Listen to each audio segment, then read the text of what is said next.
Hello दोस्तों, स्वागत है आप सभी का आपके अपने YouTube channel learn and get में। और आज की वीडियो में हम बात करेंगे छायावाद के बारे में।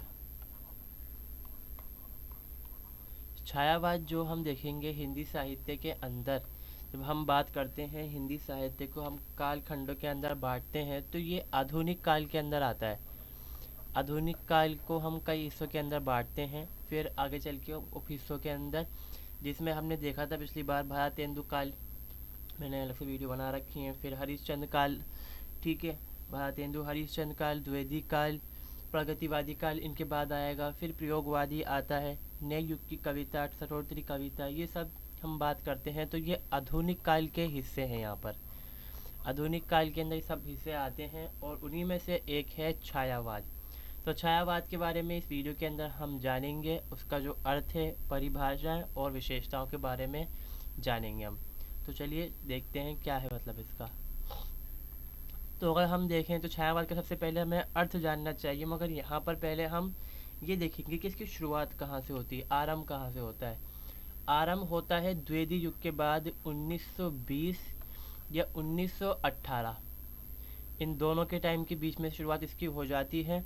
और जो शुरुआत कहाँ से होती है, मुकुटधर पांडे 1920 के अंदर श्री शारदा नाम की पत्रिका होती है, उसमें ये निबंध लिखते हैं, 4 निबंध लिखते हैं, जिनमें से उनका शीर्षक जो होता है वो ये होता है हिंदी में छायावाद। अब ये छायावाद का मतलब यहाँ पर आ तो गया शब्द, इसका इस्तेमाल भी हो गया। तो हमने क्या देखा कि छायावाद की शुरुआत यहाँ से हो गई है, शुरुआत तो हो गई है, अभी तक हमें अर्थ मतलब पता नहीं है। फिर हमें यहाँ फिलहाल हम देखते हैं शुरुआत 1920 में जबलपुर के रहने वाले मुकुटधर पांडे जब लिखते हैं अपने निबंध, उसके अंदर शुरुआत होती है और वहाँ से हमें ये शब्द छायावाद देखने को मिल जाएगा इस किताब में। जो इनके निबंध होते हैं हिंदी में छायावाद, उसमें से है। फिर 1921 में सरस्वती पत्रिका लिखी जाती है, उसी के अंदर जो पत्रिका होती है सुशील कुमार भी लिखते हैं, इसी शब्द का इस्तेमाल करते हैं हिंदी में छायावाद, और ये भी निबंध लिखते हैं। तो ये देखें तो हम पता चलता है हमें क्या है, तो निबंधों के अंदर शुरुआत हो चुकी है। भाई निबंध बता रहे हैं वो, उसके अंदर हिंदी साहित्य के बारे में बता रहे हैं, जो आधुनिक कविता है, काव्य है, उसके अंदर ही बता रहे हैं हमें कि साहित्य के अंदर छायावाद कहाँ से आई है, बारे में ये लिखे गए। जयशंकर प्रसाद के काव्य आंसू के पैर से माना जाता है इसके अंदर, और जयशंकर प्रसाद सबसे खास कवियों में से हैं। सुमित्रानंद पंत जो है वो सबसे प्रसिद्ध हैं, सबसे खास कवियों में दोनों ही आते हैं यहाँ पर। तो अब इसका हम अर्थ देख लेते हैं कि अर्थ क्या होता है। अर्थ का मतलब यहाँ पर दो तरह से लिया गया है। आचार्य शुक्ल, रामचंद्र शुक्ल कहते हैं इस बारे में, इसका संबंध है रहस्यवाद। रहस्यवाद का मतलब होता है कि एक आत्मा का दूसरी आत्मा से संबंध, कोई चीज़ बीच में नहीं आएगी, सिर्फ इसे रूहानियत भी कहा जाता है। यानी कि सिर्फ एक आत्मा है और दूसरी आत्मा है, मतलब इंसान की आत्मा और परमात्मा के बीच में जो संबंध है उसे रहस्यवाद कहते हैं। तो यानी कि यहाँ मतलब ये हो गया वह काव्य जो रहस्यवाद के ऊपर या फिर सामाजिक व्यवस्था के ऊपर, सामाजिक कुरीतियों के ऊपर लिखे गए, वो चीज़ें हैं यहाँ पर छायावाद के अंदर। छायावाद के अंदर इन विषयों को शामिल किया गया और विशेष काव्य शैली से जोड़ते हैं, मतलब वही के अलग तरीके का काव्य है ये। और जिसकी शुरुआत होती है वो शुरुआत ही इस वजह से होती है कि जो द्विवेदी युग है उसके अंदर कुछ चीज़ें जो होती हैं हिंदी साहित्य के अंदर जो शामिल थी पहले, वो ख़त्म हो गई थी, मगर वो उस समय के हिसाब से सही थी, क्योंकि भारत जो है आज़ाद होने के लिए संघर्ष हो रहा था भारत में। तो वो समय के हिसाब से वो चीज़ सही थी, मगर उनके ही विरोध में ये काव्यधारा शुरू होती है, छायावादी काव्यधारा।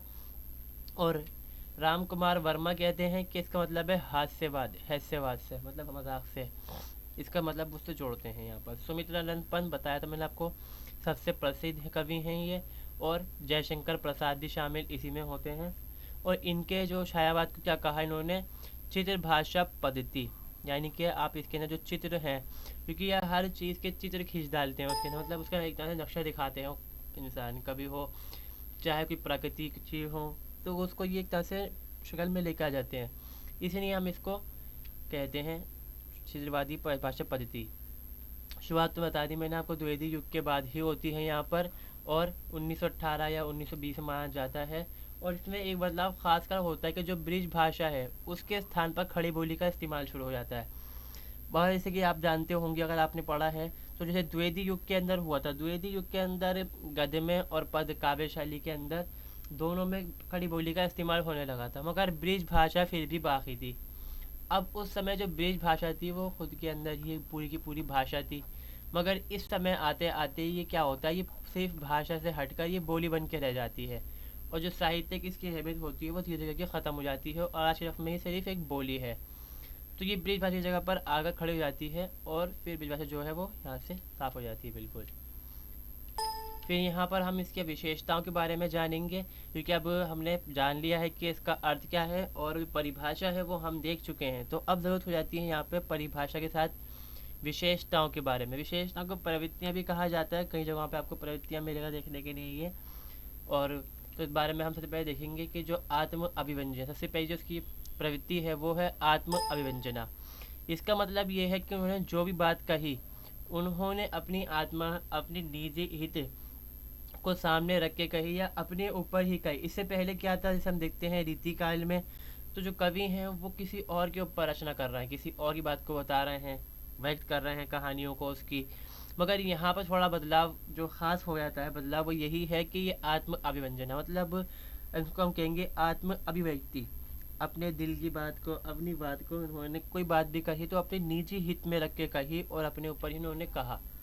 भावनाओं में लाक्षणिक प्रतीकात्मक शैली का वो इस्तेमाल करते हैं, और यहाँ पर जो भाषा है उसमें बदलाव तो हम देख चुके हैं कि खड़ी बोली का इस्तेमाल हो चुका है यहाँ पर, और चीज़ें हट जाती हैं, जो निजी भाषा, जो हम भाषा है वो हट गई अपनी जगह से।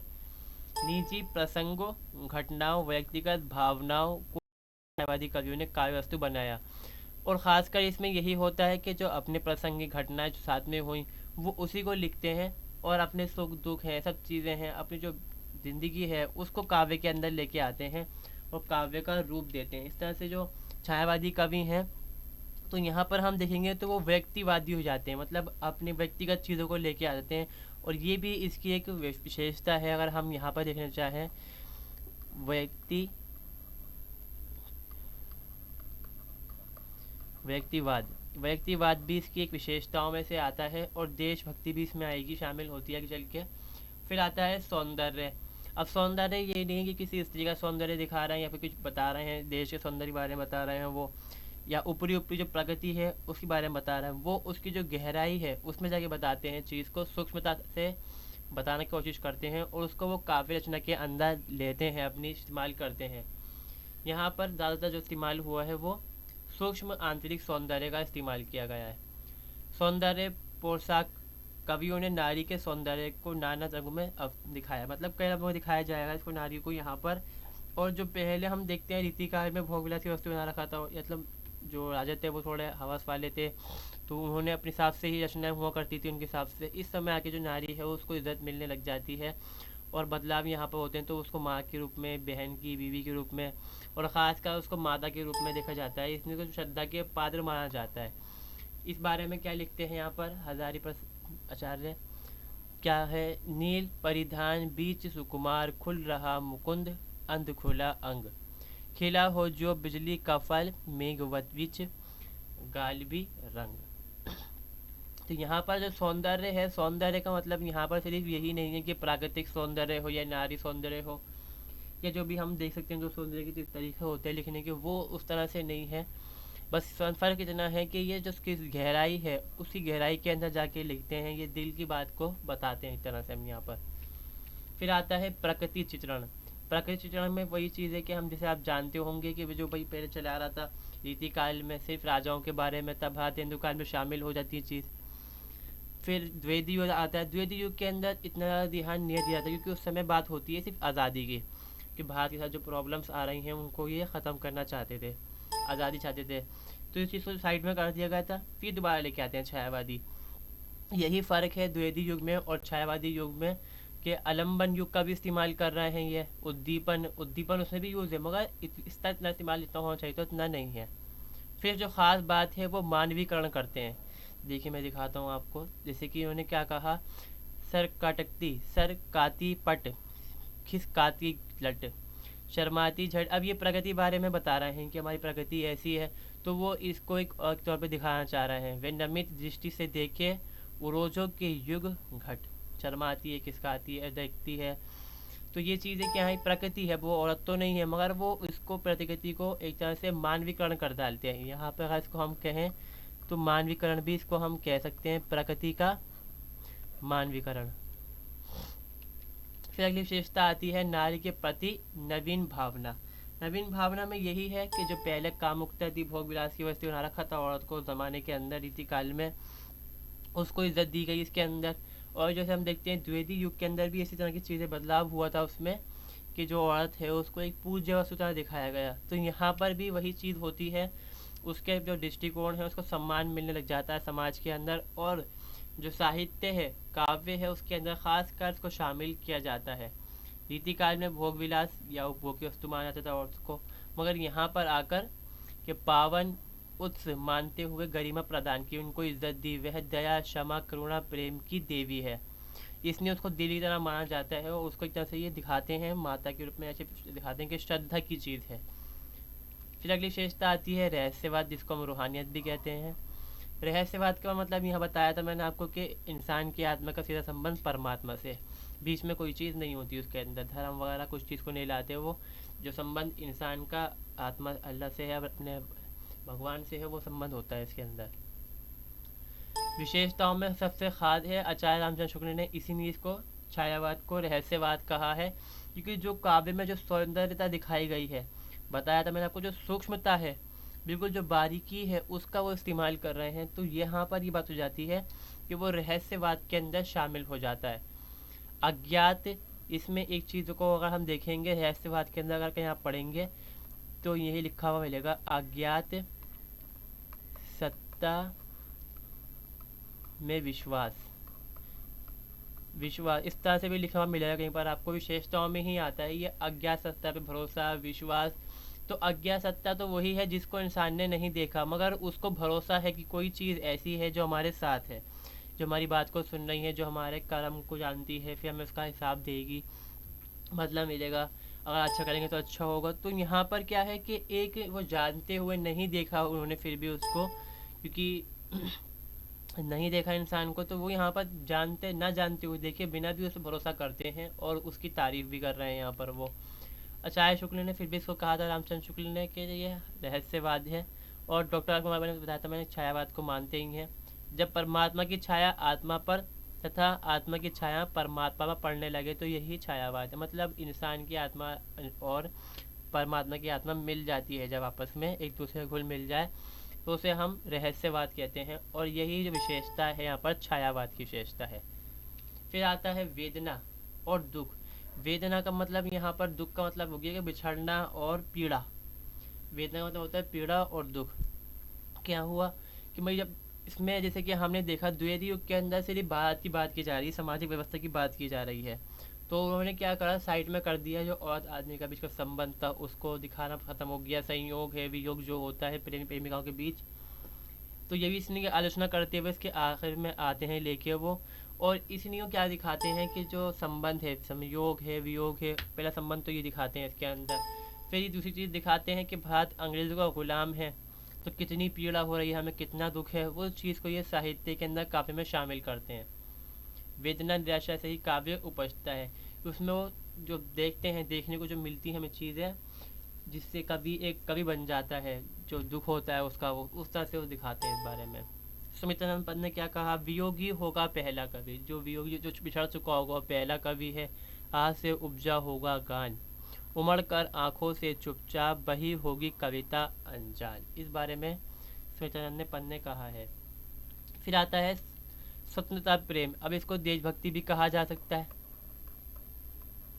देशभक्ति तो अब भी हमें देखने को मिलेगा हिंदी साहित्य में आधुनिक भाग के अंदर ही, और ये खास विशेषता है पूरे आधुनिक भाग के अंदर ही, या आधुनिक विशेषता है ये। फिर इसमें क्या देखते हैं कि हम राष्ट्रीय जागरण के स्तर पर बात होती है यहाँ पर। अब यहाँ पर ये दिखाया जाता है कवि जो हैं अपनी पत्रिकाओं के माध्यम से अपना साहित्य लिखते हैं, उसमें काव्य रचना करते हैं, और देश की जो हालत है उसके ऊपर अंग्रेज़ों की निंदा करते हैं, और ख़ुद जो भारतीय हैं उनके हालत से या उनकी जो कमज़ोरियाँ हैं उसको, दुर्बलता को वो उस साहित्य के अंदर, काव्य के अंदर इस्तेमाल करते हैं। और आप देखेंगे, अगर आपने पढ़ा होगा तो बहुत सारे, तो वहाँ पर आप देखेंगे इतिहास के अंदर ही किसका भी बहुत सारे हुए जो कवियों ने जोश भरा लोगों के अंदर कि हमें अब काम करना है, आज़ादी के लिए। जयशंकर प्रसाद के काव्य नाटक दोनों से ही राष्ट्रीय भावना को देखने को मिल जाती है। माखनलाल चतुर्वेदी ने राष्ट्रीय भावना का एक उदाहरण दिया, मुझे तोड़ लेना मनवाली वनमाली, उस पद पर तुम फेंक देना। मातृभूमि पर शीश चढ़ाने, जिस पद पर जाए वीर अनेक। तो ये विशेषता है यहाँ पर हमने जो देखी, किसकी यहाँ पर विशेषता आती है, ये छायावाद की विशेषताओं में से है। तो यहाँ पर ये वीडियो जो है हमने कंप्लीट करते हैं यहीं पर ही, और अगली वीडियो में जो साहित्य का है, जो मतलब काव्य हैं और जो कविताएं हैं, काव्य जो कवि हैं और जो कविताएं हैं उनकी, उसके बारे में हम जानेंगे। ये वीडियो यहीं पर कंप्लीट होती है। वीडियो देखने के लिए धन्यवाद, और अच्छी लगी हो तो लाइक करें, समझ में आपको अच्छे से आया हो। तो मिलते हैं अगली वीडियो में।